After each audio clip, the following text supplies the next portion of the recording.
मेरो उपचारमा संलग्न डाक्टरहरू राम्रै लाग्यो, उहाँहरूले राम्रै उपचार गरिदिनु भयो। एकदमै अवेरनेस कार्डियोभास्कुलर डिजिजहरूको बारेमा, इभन लाइक डायबिटिज अरूहरू जुन चाहिँ छ नि, आई थिङ्क मान्छेहरूलाई चाहिँ एकदमै लाइक मिडियाको थ्रुबाट, न्युज पेपरको थ्रुबाट होइन, एभ्रीजनालाई चाहिँ like they need to know about after 50 you need to be really careful के। आफ्नो कार्डियो चेकअप हुन्छ नि, अब यहाँ प्याकेज रहेछ होइन, इट्स भेरी एफोर्डेबल। लाइक अब ठाउँ ठाउँमा गएर सोधिरहनु परेन नि त, म के गर्नु, मलाई यस्तो मुटुको रोग हुने सम्भावना छ कि होइन। लाइक मान्छेहरूले चाहिँ आफ्नो कार्डियोलाई एकदम इम्पोर्टेन्ट दिएर यहाँ प्याकेज छ, just come and see the people होइन, they will give you a package. अनि त्यसपछि जे गर्नुपर्ने प्रोसेस छ, कोलेस्ट्रोलदेखि लिएर कार्डियक सम्बन्धीदेखि लिएर सबै चेक गरिदिनुहुन्छ होइन। अनि त्यो प्रोसेस एकदम इजी छ यहाँ। अनि आई थिङ्क त्यही मान्छेहरूलाई चाहिँ आफ्टर 50 केही मेडिकेसन स्टार्ट गर्नुपर्छ है, आफ्नो हार्टलाई प्रिभेन्सन गर्नलाई, हार्ट एट्याक, कार्डियोभास्कुलर डिजिजहरूबाट भन्नुपर्छ। ब्लड थिनर्सहरूको इम्पोर्टेन्ट पनि उनीहरूलाई थाहा हुनुपर्छ है। अब नेपालमा चाहिँ त्यस्तो छैन, त्यति इम्पोर्टेन्ट दिँदैन होइन, भइसकेपछि मात्र उपचार गर्ने छ नि त, प्रिभेन्सन छैन कि। I think people need to focus more on preventative as well. नेपालबाट ट्रान्सफर गर्न नर्विक गएको थियौँ, अनि नर्विकबाट फेरि यहाँ तुरुन्तै ट्रान्सफर भएको हो सर्जरीको लागि। अनि डाडीको चाहिँ अलिक ठुलो नै सर्जरी, हार्ट सर्जरी गर्नुपर्छ हो। अनि त्यही अहिले अब 3 weeks, नियरली 3.5 weeks भयो। अनि स्टिल वेयर गोइङ, अनि अब रिकभरिङ। अनि अब आज डिस्चार्ज भएर घर जाँदैछु। थिएन all of a sudden, no history of hypertension, cholesterol, chest pain, केही पनि त्यस्तो सिम्टम्सहरू केही पनि थिएन। एकदम खुसी लाग्छ नेपालमा यो लेभल अफ सर्भिस अनि रिसोर्सेसहरू होइन, अनि टिम, त्यो डक्टर टिम, नर्सिङ, सिसियु टिम, अनि जुन चाहिँ प्रोसेस छ नि इमर्जेन्सीबाट सुरु भयो, अनि त्यो चाहिँ नेपालमा पनि यस्तो level of care, standard, international लेभलको, एउटा ग्लोबल लेभलको होइन, एफोर्डेबल पनि त्यस्तै होइन।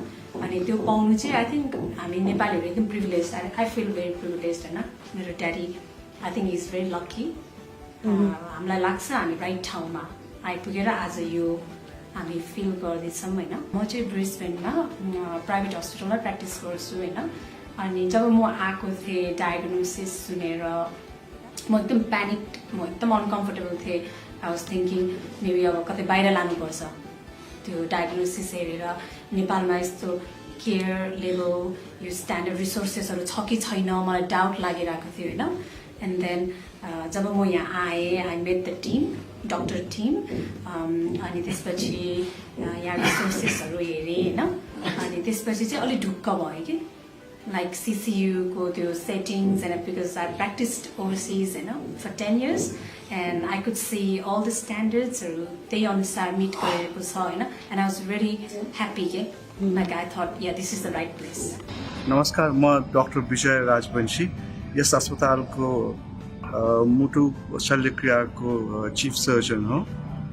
र म यो डिपार्टमेन्ट अफ कार्डियोथोरासिक र भ्यास्कुलर सर्जरी जुन भनेको चाहिँ मुटु, फोक्सो र रगत नलीको शल्यक्रिया गर्ने डिपार्टमेन्टको हेड र प्रिन्सिपल कन्सल्टेन्ट हो। इन्द्र श्रेष्ठज्यू हामीहरूको हस्पिटलमा तिहारको भाइटिकाको दिनमा आउनुभएको थियो। उहाँको चाहिँ हामीले के भन्दाखेरि एओर्टिक डिसेक्सन भन्छौँ। यो चाहिँ मुटुबाट निस्कने मूल रगत नलीको भित्ता च्यातेपछि सिभियर पिच छातीमा पेन हुन्छ र यो सडनली हुन्छ। नर्मली कहिलेकाहीँ यो चाहिँ अलिकति वंशागत रूपमा पनि देखिन सकिन्छ, जसको मूल रगत नली ठुलो हुन्छ। र उहाँ त्यो इमर्जेन्सी कन्डिसनमा आउनुभएको थियो। यो रोग भनेको मुटुको शल्यक्रिया गर्ने मध्येमा सबभन्दा लाइफ थ्रेटनिङ र क्रिटिकल रोग हो। यसमा लगभग शल्यक्रिया नगर्दाखेरि लगभग 1% पर्सन डाइज एभ्री आवर। र यसको शल्यक्रिया पनि एकदम जटिल शल्यक्रिया हो। र यसमा युजली रिस्क भनेको even in the best centres in the world 10 to up to 30% risk हुन्छ।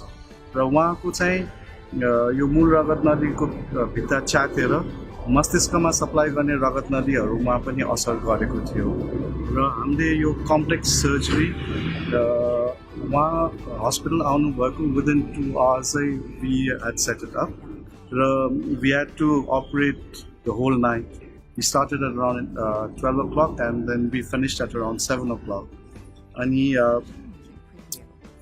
यस्तो शल्यक्रियाहरू हामीहरूले